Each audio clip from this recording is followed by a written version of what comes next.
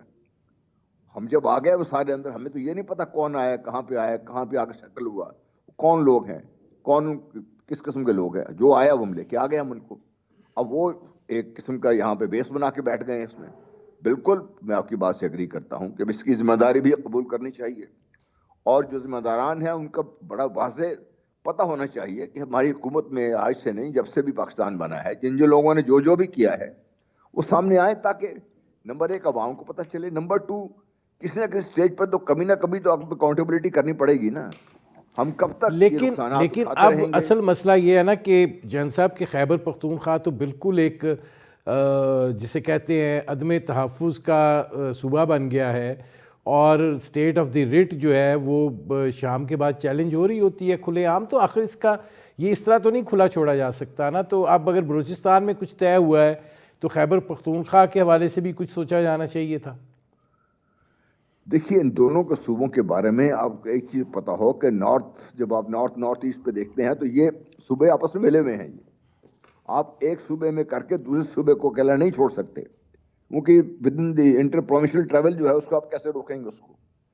تو ایک as a جامع منصوبے کے طور پر میں سمجھتا ہوں کہ کے پی کے اندر بھی، کے پی کی جو پولیٹیکل لیڈرشپ اس کو بھی، اور جو کے پی کے دوسرے لا انفورسمنٹ ایجنسیز ہیں ان کو بھی ایک ہولسم اپروچ کے ذریعے ان معاملات کو ہمیں ٹیکل کرنا پڑے گا. اور یہ بات بھولیے کہ جہاں سے یہ کچھ سپورٹ ہو رہے ہیں، جب تک ان کو تکلیف نہیں پہنچے گی، جب تک ان کو یہ احساس نہیں ہوگا کہ جو کچھ پاکستان میں کرایا جا رہا ہے اس کا نقصان انہیں بھی ہو سکتا ہے اور انہیں ہونا چاہیے، ہوگا تو بات بنے گی، ورنہ ایسے بات نہیں بنے گی. بہت شکریہ جنرل غلام مصطفیٰ صاحب. ناظرین، یہ تھے lieutenant general retired Ghulam Mustafa, ان کی آپ نے گفتگو سنی. اب تک کے لیے اتنا ہی، اجازت دیجیے، اللہ حافظ.